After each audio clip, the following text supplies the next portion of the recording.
আজকের আমরা 7 নম্বর স্কুল করব, Barwan হরিসেবা Hindu girls high school. আমার সমাধান চ্যানেলে যারা নতুন আছো তারা চ্যানেলটিকে অবশ্যই সাবস্ক্রাইব করবে। তোমাদের কাছে নোটিফিকেশান পৌঁছে যাবে। আমি যখন এর পরের স্কুলগুলো দেব তোমাদের কাছে নোটিফিকেশান পৌঁছে যাবে, তোমরা যদি সাবস্ক্রাইব করে রাখো।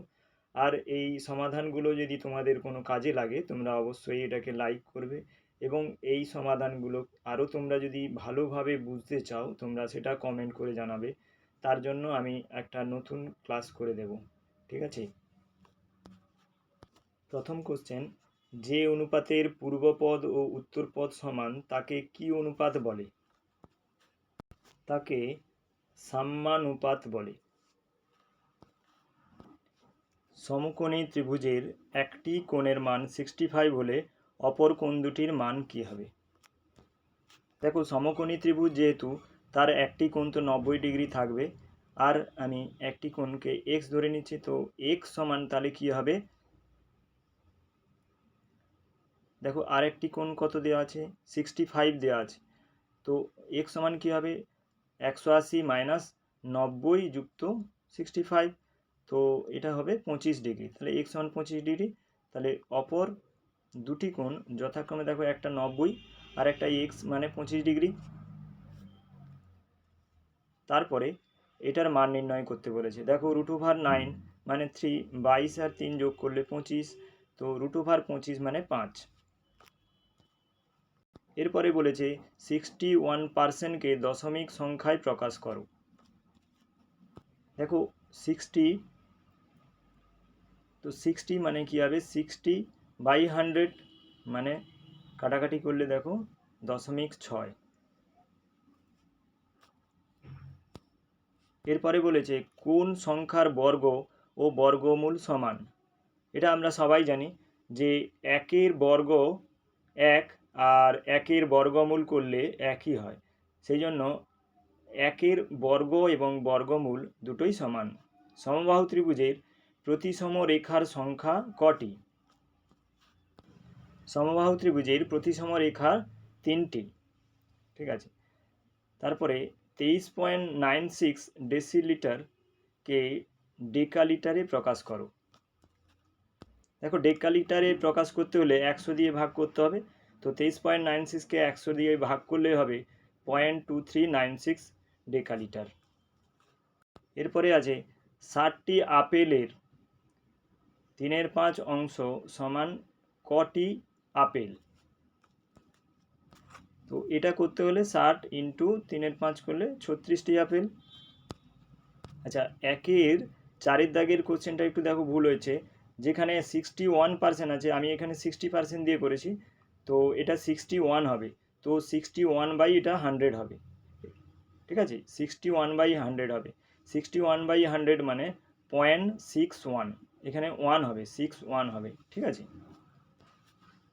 এবার দেখো, একটি বর্গক্ষেত্রের পরিসীমা 20 সেন্টিমিটার হলে প্রতিটি বাহুর দৈর্ঘ্য কত হবে? তো প্রতিটি বাহুর দৈর্ঘ্য হবে 20/4 মানে 5 সেন্টিমিটার। 2012 সাল লিপ ইয়ার কিনা সেটা দেখো, তো 2012 সালকে 4 দিয়ে ভাগ করতে হবে। দেখো, 4 5 20, 4 3 12, তাহলে 4 দিয়ে ভাগ চলে যাচ্ছে, তো 2012 লিপ ইয়ার, ঠিক আছে।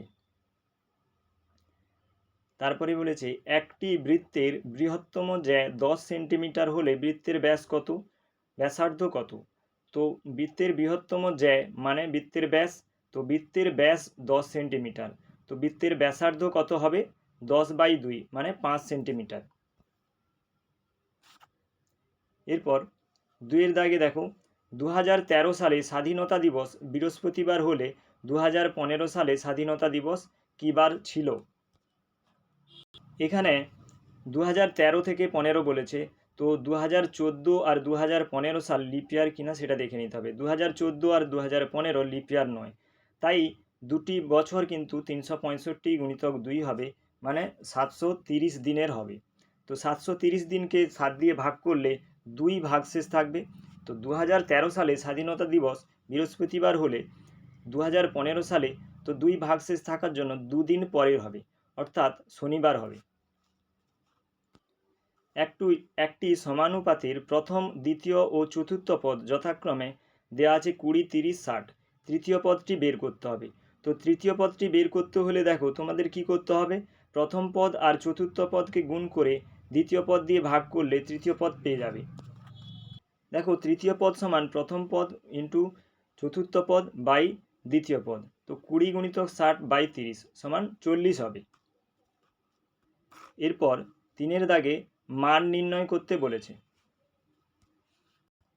7 ভাজিতক 2 পূর্ণ 3-এর 16, 3-এর 16, 2 পূর্ণ 3-এর 16কে অপ্রকৃত ভগ্নাংশ করলে 35/16 হবে, ইন্টু তাহলে করলে এটা উল্টে যাবে, 16/35 হবে, 7 5 35, তা 16/5। এটাকে পূর্ণ করলে 3 পূর্ণ 1-এর 5। এরপরে 4-এর দাগে বলেছে সামান্য ভগ্নাংশে পরিণত করো। 7.028 পৌনঃপুনিক। দেখো এটা করার জন্য কি করতে হবে, পুরো সংখ্যাটা লিখতে হবে, যা সংখ্যাটা আছে পুরো সংখ্যাটা লিখলাম, তারপরে যেটাতে পৌনঃপুনিক নেই সেটা আমি বাদ দেব, এই দশমিক ছাড়া। দশমিক টশমিক যেখানে থাক সেটা কোনো ব্যাপার নয়, যেটাতে পৌনঃপুনিক নেই সেটা আমি বাদ দেব। বাদ দেওয়ার পর যে দুটোতে পৌনঃপুনিক আছে তটা 9 বসেছে, দেখো এখানে দুটোতে পৌনঃপুনিক তটা 9 বসেছে, আর দশমিকের পরে যটা সংখ্যাতে পৌনঃপুনিক থাকবে না তটা 0 বসবে। তো এটা করলে এটা বেরোবে। এরপরে দেখো 1764 এর বর্গমূল নির্ণয় করো। দেখো যেহেতু আমাদের পদ্ধতি বলেনি কোন পদ্ধতিতে বর্গমূল নির্ণয় করতে হবে, তো আমরা ভাগ প্রক্রিয়ার সাহায্যে করব। ভাগ প্রক্রিয়ার সাহায্যে খুব সহজেই বর্গমূল করা যায়। দেখো ভাগ প্রক্রিয়া তোমরা এই পদ্ধতিটা নিশ্চয়ই জানো, ঠিক আছে। তো বর্গমূল হয়েছে 42। এরপরে আছে 6-এর দাগে 24টি কুলের মধ্যে 6টি কুল পচে গেল, মোট কুলের শতকরা কত কুল পচে গেছে।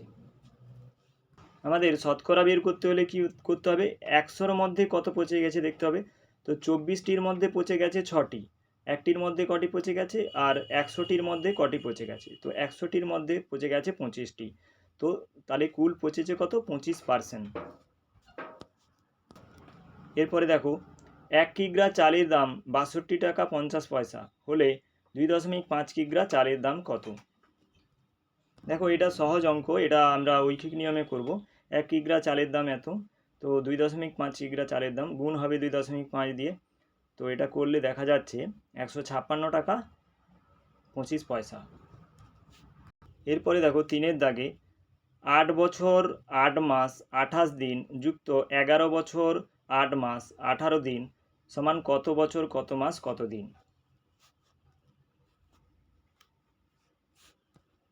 দেখো এটা যেরকম যোগ করে 28 দিন 18 দিন যোগ করেছি ফার্স্টে, 46 দিন হয়েছে, 46 দিন মানে 46 দিন মানে 1 মাস 16 দিন, তো 1 মাস এখানে যোগ হবে, 16 মাসের 8 8 16 মাসের সঙ্গে 1 মাস যোগ হবে, 17 মাস হয়ে যাবে।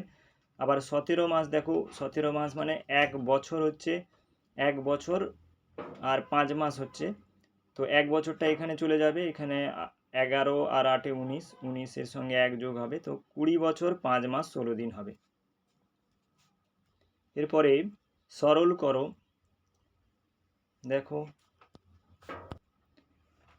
দেখো +20 এর বিপরীত হবে -20, -7-এর বিপরীত হবে +7, -4-এর বিপরীত হবে +4, -8-এর বিপরীত হবে, -8-এর বিপরীত নয় -8ই আছে, তো তারপরে দেখো এখানে -20, এখানে -7 আর এখানে +4,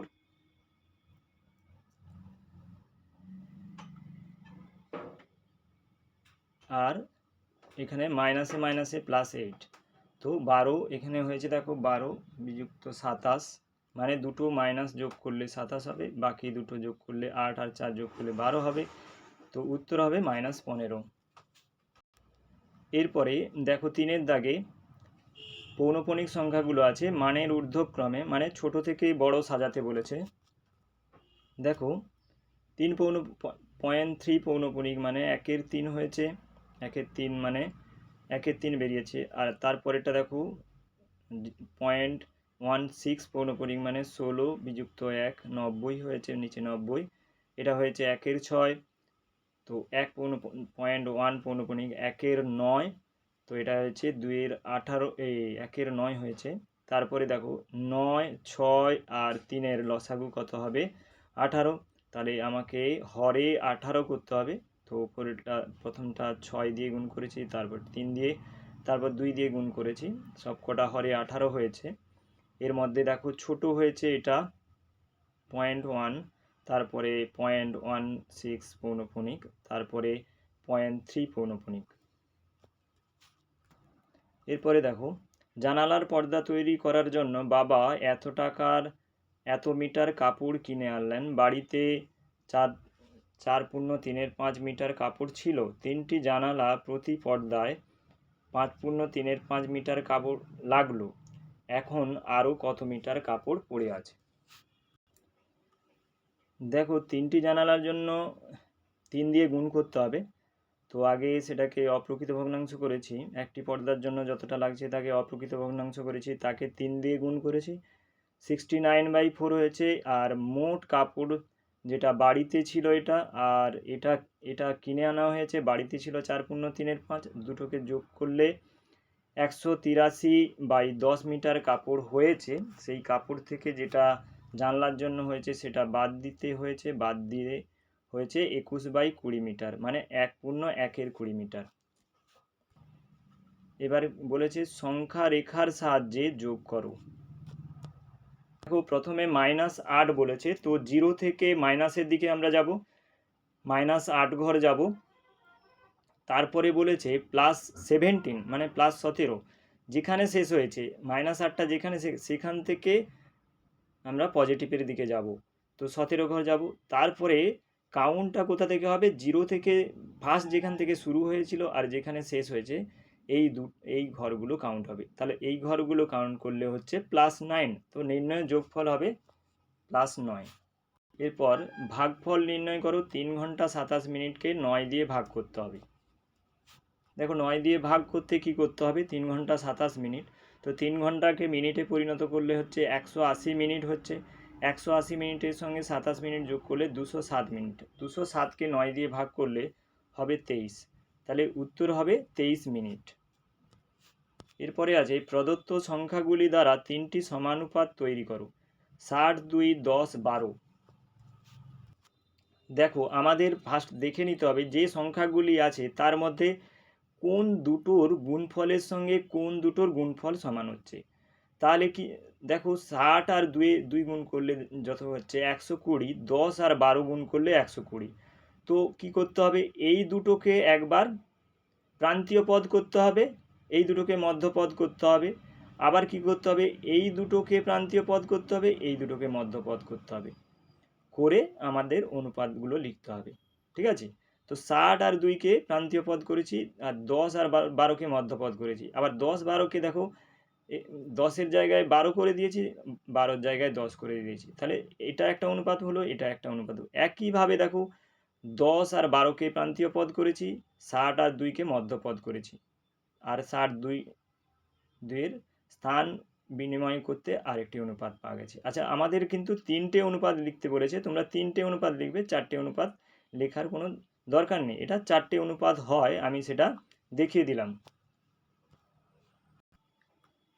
এর পরের অঙ্কগুলো কিন্তু খুব ইন্টারেস্টিং আছে, তোমরা অবশ্যই আমার সমাধান চ্যানেলটিকে সাবস্ক্রাইব করে রাখবে, তাহলে এর পরের অঙ্কগুলো যখন আমি দেব তখন তোমাদের কাছে নোটিফিকেশান পৌঁছে যাবে। খুব ভালো ভালো অঙ্ক আছে এর পরের অঙ্কগুলো। ঠিক আছে? আর এখান থেকে তোমাদের যদি ভালো লাগে তোমরা অবশ্যই এটাকে লাইক করবে।